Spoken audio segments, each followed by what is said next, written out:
Well students,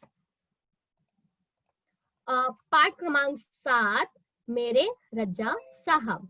पाठ क्रमांक 7 मेरे रज्जा साहब।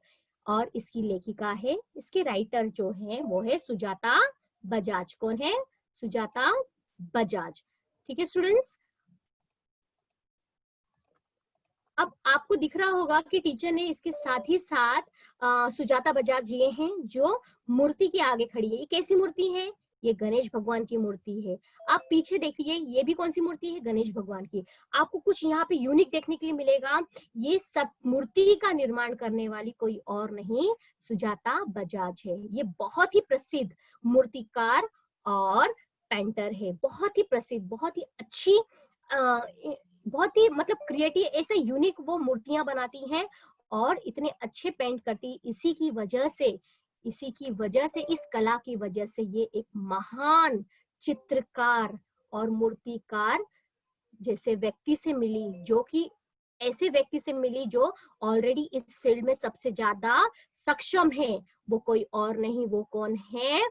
रज्जा साहब। वो कौन है? रज्जा साहब। रज्जा साहब यह मुस्लिम धर्म के हैं। ठीक है, इनका पूरा नाम है सैयद हैदर रज्जा। सैयद हैदर रज्जा। ठीक है, तो इस पाठ में हम रज्जा साहब के स्मरणीय किसके जबान सुनने वाले हैं? सुजाता बजाज के जुबान पर सुनने वाले। तो इन दोनों का मतलब रज्जा साहब और सुजाता बजाज कब मिले थे? कब मिले थे? एक एग्जीबिशन में उनकी मुलाकात हुई थी रज्जा साहब से। वो कौन सा जगह था? जहांगीर आर्ट आर्ट था। वहां पर सुजाता बजाज द्वारा बनाए गए मूर्ति का एग्जीबिशन हो रहा था। उसी समय उन्होंने सिर्फ नाम सुना था कि रज्जा साहब इस फील्ड में सबसे ज्यादा माहिर है। वो बहुत ही बारीकी से कला का निरीक्षण करते हैं और उसमें जो त्रुटियां वो तुरंत निकाल देते हैं, और जो त्रुटियां नहीं होते तो वह शाबाशी भी देते हैं। तो सुजाता बजाज बहुत खुश हो जाती है कि उन्हें ये अवसर मिला कि वह रज्जा साहब से मिलेंगी। ठीक है, तो यहाँ पर स्टोरी स्टार्ट इस तरह से होती है कि 23 जुलाई का दिन होता है और उस समय सुजाता को फोन आता है कि अब रज्जा साहब इस दुनिया में नहीं रहे। जब ये बैड न्यूज जब सुजाता सुनती है तो वो बहुत शॉक में हो जाती है। और फिर जो भी समय, जो भी पल उन्होंने रज्जा साहब के साथ बिताए थे और जितने प्रदर्शनी मतलब जितना एग्जीबिशन उनके साथ मिलकर उन्होंने कंडक्ट किया था, वो सारी बातें, वो सारी यादें उनके सामने आने लगी। वो सोच में पड़ गई, घंटों तक सोचती रह गई, ये कैसे हो गया। ठीक है, ये जानती तो जरूर थी कि रज्जा साहब अब बूढ़े हो गए हैं, अभी उनकी तबीयत ठीक नहीं होती है, वो अस्पताल में इलाज के लिए लेटे हैं। फिर एक एग्जीबिशन पिछले फरवरी को हो रहा था। उस समय उन्होंने निमंत्रण भेजा था, इनविटेशन कार्ड भेजा था कि आप आए और मुझ इस जो मूर्ति का जो एग्जीबिशन मैंने यहाँ पे कंडक्ट किया है, मैं चाहती हूँ कि मेरे जो गुरु है, जो रज्जा साहब है, वो आके इस प्रोग्राम का इनॉग्रेशन करे, उद्घाटन करे। पर वह सिर्फ सोचती रह गई, क्योंकि उसे पता था कि रज्जा साहब उनके इस कार्यक्रम में नहीं आ सकते, क्योंकि वो बहुत ही अधिक बीमार चल रहे हैं, ऑक्सीजन पर लेटे हुए हैं। फिर उनके दिन की बात है कि वो जब सोती है तो सपने में रज्जा साहब आते हैं और उससे विनती करते हैं कि सुजाता, मैं आखिरी आखिरी समय आपसे मिलना चाहता हूँ, मैं तुमसे कुछ बात करना चाहता हूँ, उसके बाद मैं इस संसार को छोड़कर जाने वाला हूँ हमेशा हमेशा के लिए। फिर होना क्या है, सुजाता डर के उठती है, अरे ये क्या था। और उस सपने में ढेर सारा सुजाता को आशीर्वाद देने के साथ साथ आगे आगे और अच्छे और ज्यादा अपने मार्ग पर बढ़े, या इस तरह के शुभकामनाएं देते हुए वह विदा ले लेते हैं। तो सुजाता उसी दिन क्या करती है, रज्जा साहब से मिलने के लिए जाती है अस्पताल में। सिर्फ सांसें चलती रहती है और वो कुछ कह नहीं पाते हैं, सिर्फ हाथ दिखाते हैं, इशारा करते हैं।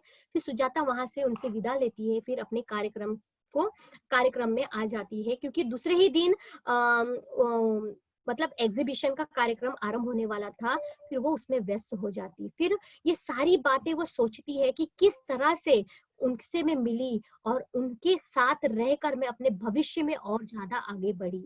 ठीक है, तो फिर वो बोलती है कि मतलब इस लेख में वो कहती है कि जब मैं पहली बार मिली थोड़ी सी डरी हुई थी, उन्होंने मेरा काम देखा, वो इतने आश्चर्य हुए और इतने प्रसन्न हुए कि वह तुरंत, क्योंकि यह एग्जीबिशन मुंबई में हो रहा था, ताज होटल में हो रहा था, उन्होंने तुरंत मेरे और काम के बारे में जानकारी प्राप्त की और उन्होंने कहा कि तुरंत मुझे तुम्हारे निवास स्थान पर जाना है, क्योंकि उस समय सुजाता बजाज पुणे रहती थी और वह वहीं पर ताज होटल से निकलते हैं, टैक्सी पकड़ते हैं और सीधा पुणे की ओर रवाना हो जाते हैं। फिर पुणे आकर वह उनके सुजाता द्वारा बनाए गए अलग अलग पेंटिंग, चित्र आदि को देख के और अधिक प्रसन्न हो जाते हैं और उसे कहते हैं कि तुम्हारा भविष्य उज्जवल है, तुम अब मेरे साथ काम करोगी, इसलिए मैंने निर्णय ले लिया है कि तुम मेरे साथ अभी के अभी कहाँ चलने वाली हो, पेरिस चलने वाली हो, जहाँ पर मैं ऑलरेडी एग्जीबिशन आदि के कार्यक्रम कंडक्ट करने वाला हूँ। सुजाता समझ नहीं पाती कि आखिर उसके साथ ऐसा हो क्या रहा है। अचानक उसे इतनी बड़ी सफलता की सीढ़ी मिल जाती है। फिर वह झटपट तैयार हो जाती है और रज्जा साहब के साथ वह पेरिस की ओर निकल पड़ती है। फिर पेरिस में मुंबई, लंदन, न्यूयॉर्क आदि ऐसे अलग अलग विभिन्न स्थानों पर वह रज्जा साहब के साथ मिलकर चित्र बनाती थी, मूर्ति बनाती थी और उसका एग्जीबिशन होता। आगे बढ़ू? Teacher said. Okay sir, thank you sir.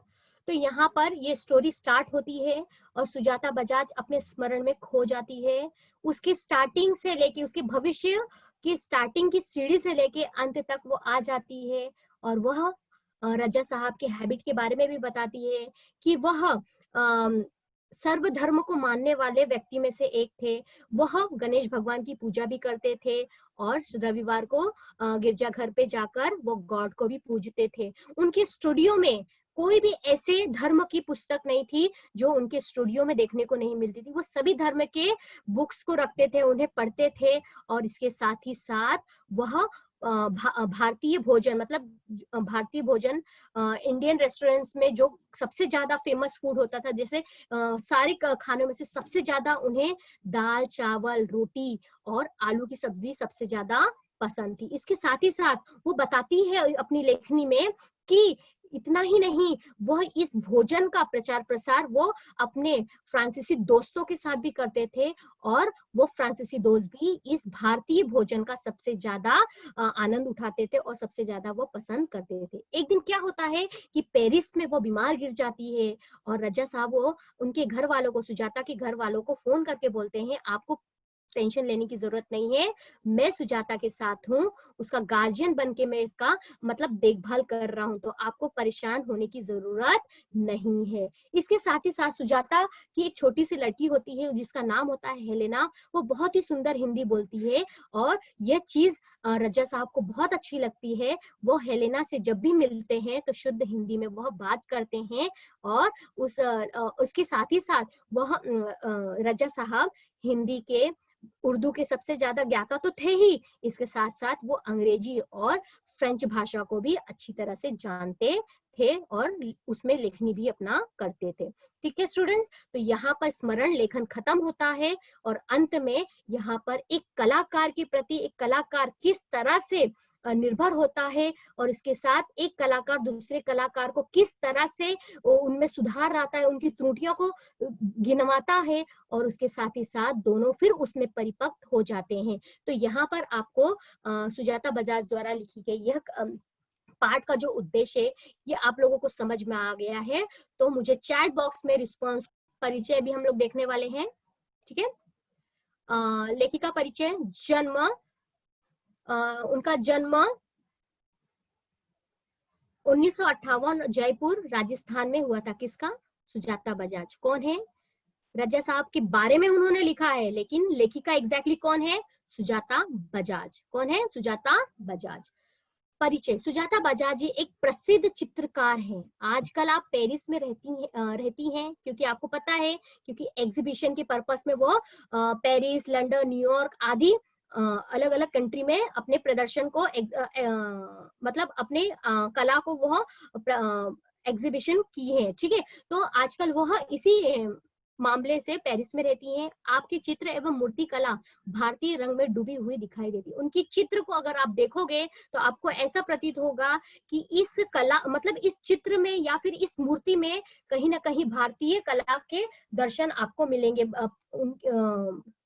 मतलब आपको उस चीज को देखने के लिए उनकी रचना में मिलेंगे। आपके चित्रों एवं मूर्तियों पर प्राचीन संस्कृत एवं कला की छाप दिखाई पड़ती है। आपने अपनी कला में ऐसी दुनिया का सृजन किया है जिसमें सादगी भी आपको दिखाई देगी और रंगीनी भी, खुशी भी और गम भी आपको उस चित्र में, उस कला में आपको दिखाई देंगे।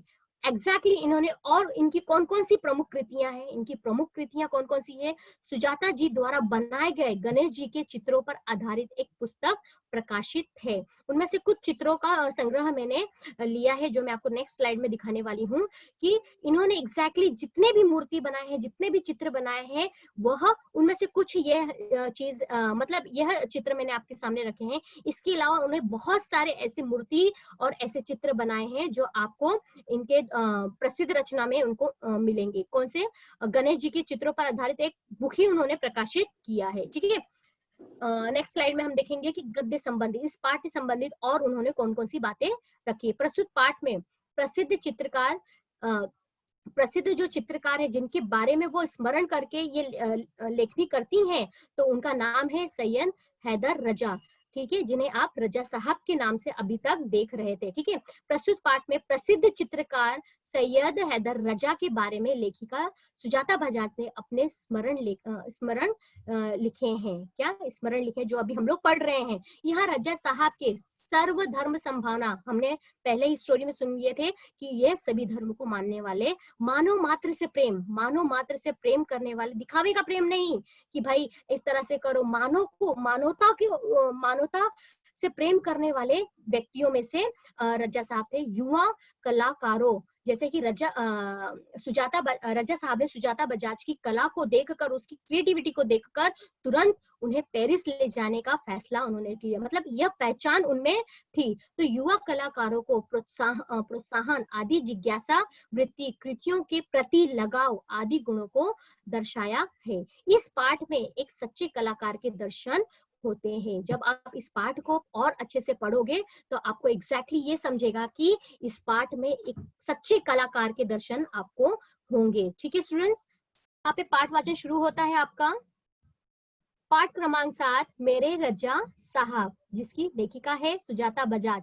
इस स्मरण को किसने लिखा है? सुजाता बजाज ने लिखा है। ठीक है, अब पाठ ध्यान दो। 23 जुलाई सुबह सुबह ही समाचार मिला। कौन सा समाचार मिला? दुख भरा समाचार मिला। क्या मिला? रजा साहब नहीं रहे, रजा साहब इस दुनिया में नहीं रहे। और यह सुनते ही मानस पटल पर यादों की एक कतार सी लग गई। सुबह का समय था, सुबह सुबह उन्हें एक बैड न्यूज मिलती है। किसे मिलती है? सुजाता बजाज को बैड न्यूज मिलती है कि अब उसके फेवरेट जो सर है, जो उन्हें भविष्य में और आगे बढ़ने का मार्ग दिखाने वाला व्यक्ति, वो अब इस दुनिया में नहीं रहे। इतना बात सुनते ही मानो विचारों का एक कतार ही उनके दिमाग पर आने लगा। ठीक है, जिसे कहा गया यहाँ पर मानस पटल पर यादों की एक कतार सी लग गई। पिछले फरवरी की ही बात है, मैं दिल्ली पहुंची थी। कब? पिछले फरवरी की बात है कि ये मृत्यु होने से पहले, रजा साहब की मृत्यु होने से पहले, जब वो बीमार थे पिछले साल से, तो फरवरी में, पिछले साल फरवरी में दिल्ली में गणपति प्रदर्शन के लिए उन्होंने एक कार्यक्रम रखा था, जहां पर गणपति बप्पा जो भी उन्होंने मूर्तियां बनाई थी उसका प्रदर्शन रखा गया था। ठीक है, एग्जीबिशन। सोच रही थी कि रजा साहब शायद अपनी व्हील चेयर पर, बहुत बीमार है, बूढ़े हो गए, चलने की शक्ति नहीं है, तो अपनी व्हील चेयर पे ही मेरी प्रदर्शनी के उद्घाटन के अवसर पर आ जाए। पर उस रात कुछ अनहोनी सी हुई, बस मैं सोच ही रही थी कि अचानक मुझे सपने में उनके दर्शन हो गए। कुछ ऐसी अनहोनी सी घटी। उस रात रजा साहब सपने में आए, मुझे उठाया, हमने बातें की, शो के लिए मुझे उन्होंने शुभकामनाएं, आशीर्वाद भी दिए और कहने लगे, सुजाता एक बार मुझसे मिलने आ जाओ। ये उनकी आखिरी इच्छा थी। किसकी? रजा साहब की। अब मैं जाने वाला हूँ। ठीक है, ये सारी बातें सपनों में हो रही है। इसके बाद तो रुकना मुश्किल था। किसका? सुजाता का। मैं पहुंच गई उनसे मिलने। वे अस्पताल में शून्य की तरह लेटे हुए थे। मैंने उनके हाथों को छुआ, सिर्फ सांस चल रही थी। अलविदा कहकर लौट आई। बीमारी की हालत में सिर्फ सांसें चल रही थी और कुछ मूवमेंट उनके बॉडी पे नहीं हो रहा था। इतना देखकर मैं अलविदा करके उनसे मिलकर आखिरी समय अलविदा कहकर मैं वहां से आ गई। रजा साहब अपने धर्म के साथ साथ यहाँ पर वह रजा साहब के विचारों को बताती हैं कि वह क्या थे। रजा साहब अपने धर्म के साथ साथ उतने ही हिंदू और ईसाई भी थे। उनके स्टूडियो में गणपति की मूर्ति, क्रॉस, बाइबल, गीता, कुरान, उनकी माँ का एक फोटो, गांधी जी की आत्मकथा, वह भारत से लाई हुई मोगरे की कुछ सूखी मालाएं, क्योंकि पेरिस में है वो, और ये सारी चीज उनके स्टूडियो में रखी हुई मिली है। बस एक साथ रखा रहता था। वे गणेश को भी पूछते थे और हर रविवार को सुबह चर्च भी जाते थे। एक दिन जहांगीर आर्ट गैलरी में, यहाँ पर ध्यान दो, यहाँ पर उनकी मुलाकात हुई थी सुजाता का और रजा साहब का। एक दिन जहांगीर आर्ट गैलरी में प्रदर्शनी देखते हुए किसी ने कहा, अरे यह तो एस.एच. रजा है। एस.एच. रजा यानी सैयद हैदर रजा। एस.एच. रजा यानी सैयद हैदर रजा, शॉर्ट फॉर्म एस.एच. रजा है। मैं एकदम सावधान हो गई क्योंकि मेरी सूची में उनका भी नाम था। एक प्रसिद्ध कलाकार बनने के लिए प्रसिद्ध जो ऑलरेडी होते हैं, जो कलाकार, जो चित्रकार, उनके बारे में जानकारी लेना, उनके नामों को याद करना और याद रखना और उनसे मिलना, उनसे इंटरव्यू करना, ये सारी एक कलाकार, एक अभी अभी जो बनने वाले कलाकार है, उन्हें यह करना होता है।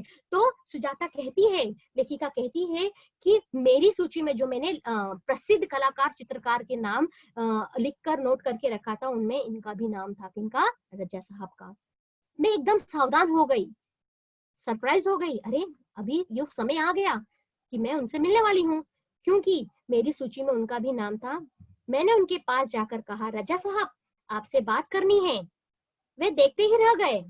उन्होंने मुझे इंटरव्यू दिया, बहुत सारी बातें हुई। अचानक मुझसे पूछने लगे कि आप और क्या क्या करती हैं। मैंने कहा मैं कलाकार हूँ, पेंट करती हूँ। वे तुरंत खड़े हो गए और कहने लगे, चलो तुम्हारा काम देखते हैं। सुजाता सरप्राइज हो गई, अरे ये क्या? मैं सोच में पड़ गई। मेरा काम तो पुणे में है, पर मैं अभी मुंबई आई हूँ और यहाँ पर गणपति की मूर्ति का प्रदर्शन हो रहा है, फिर मैं कैसे दिखा सकती हूँ?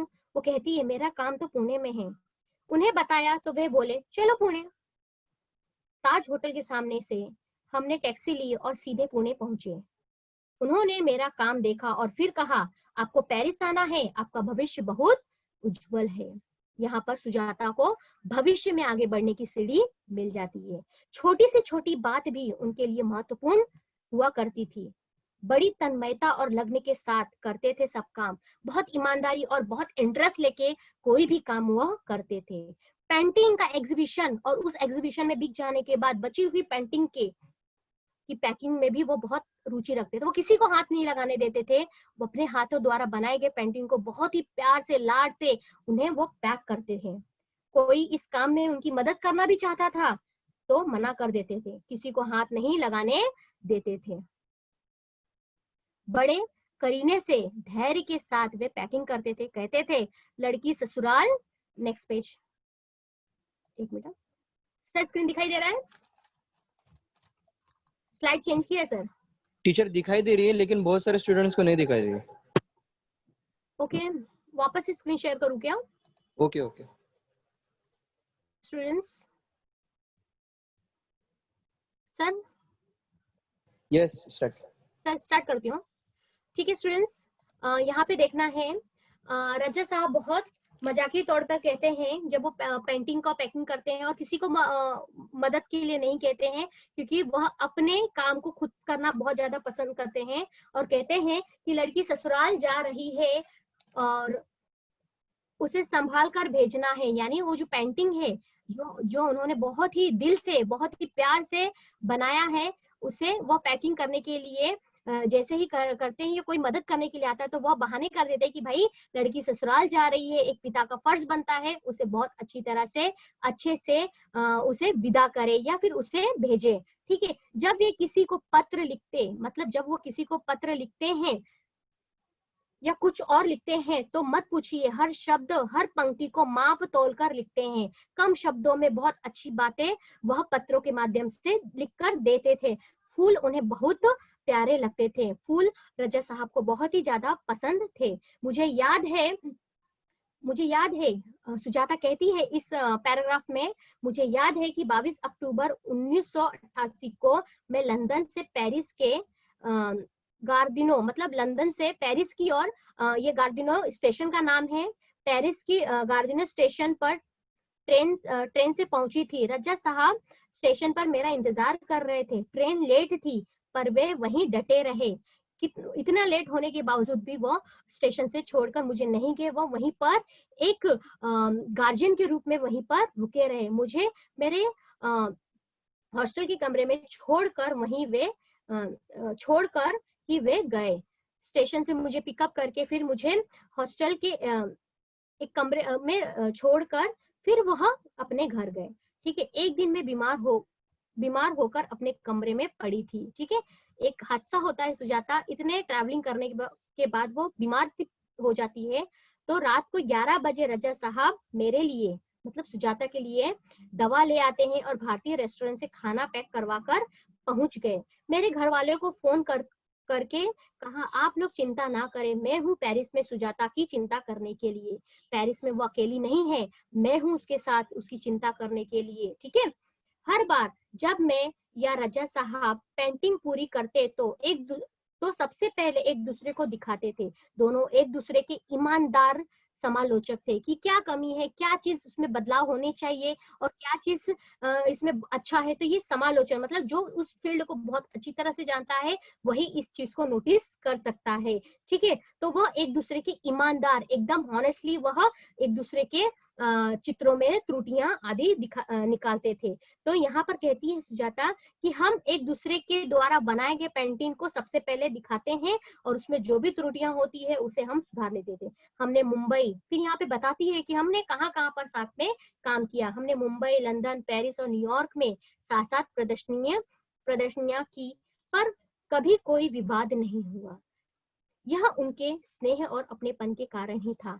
कभी हम दोनों के बीच में कभी विवाद, या फिर मैं बहुत आगे जा रही हूँ या फिर मेरे चित्र के सबसे ज्यादा बिक रहे, तो कभी इस तरह की भावना इतने सालों में कभी हमारे बीच में नहीं आई। सिर्फ इसका एक ही कारण था, उनका अपनापन, स्नेहपन के कारण ही ये सब चीज संभव हुआ था। वह फिर आगे बताती है इस लाइन में कि हिंदी उर्दू तो हमेशा से ही बहुत अच्छी रही है उनकी। रजा साहब की हिंदी और उर्दू भाषा बहुत ही अच्छी रही है। वो इसके साथ ही साथ वो अंग्रेजी, फ्रेंच भी वे बहुत अच्छी लिखते थे। कविताओं से बहुत प्यार था उन्हें। शेर, गजल, वह पुराने हिंदी फिल्मी गाने बड़े प्यार से सुनते थे। एक डायरी रखते थे उनके पास। एक अच्छे कलाकार और अच्छे जो राइटर होते हैं वो हमेशा एक डायरी मेंटेन करके रखते हैं। ठीक है, एक डायरी रखते थे अपने पास वो, और उसमें एग्जैक्टली वो लिखते क्या थे, उन्हें जहां पे भी जो भी चीज पसंद आ जाती थी, हर सुंदर चीज को वह लिख लिया करते थे अपने डायरी में। मेरी बेटी हेलेना बहुत खूबसूरत हिंदी बोलती थी। किसकी बेटी है हेलेना? सुजाता बजाज की बेटी है।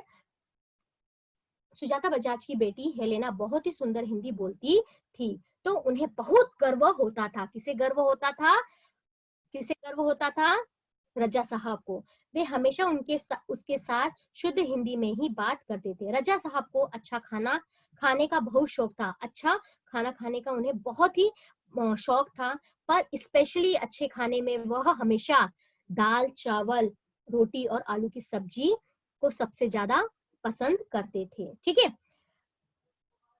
उनके लिए, उनके फ्रांसीसी दोस्तों के लिए ये हमेशा हफ्ते में एक बार सुजाता क्या करती थी, भारतीय भोजन, दाल, चावल, आलू की सब्जी और इसके साथ साथ रोटी बनाकर वो रजा साहब को और इसके साथ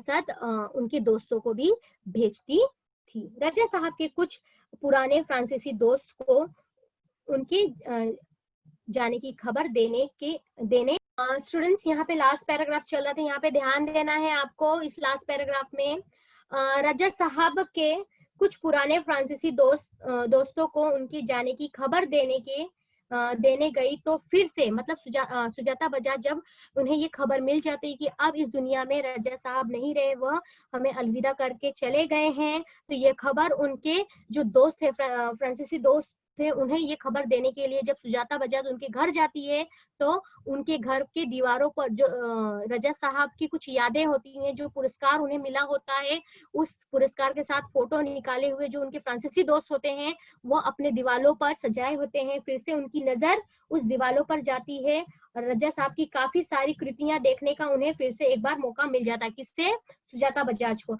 मैं हमेशा कहती कि रजा साहब आप मेरे एंजल गार्जियन हो, तो वो मुस्कुरा देते। पर सन 2000 के बाद से रजा साहब उन्हें कहते थे कि अब भूमिका बदल गई है सुजाता, अब तुम मेरी एंजल गार्जियन हो, अब मैं नहीं हूँ। तो यहाँ पर पाठ का वाचन कंप्लीट होता है स्टूडेंट्स। ठीक है स्टूडेंट्स, स्टॉप करें स्क्रीन।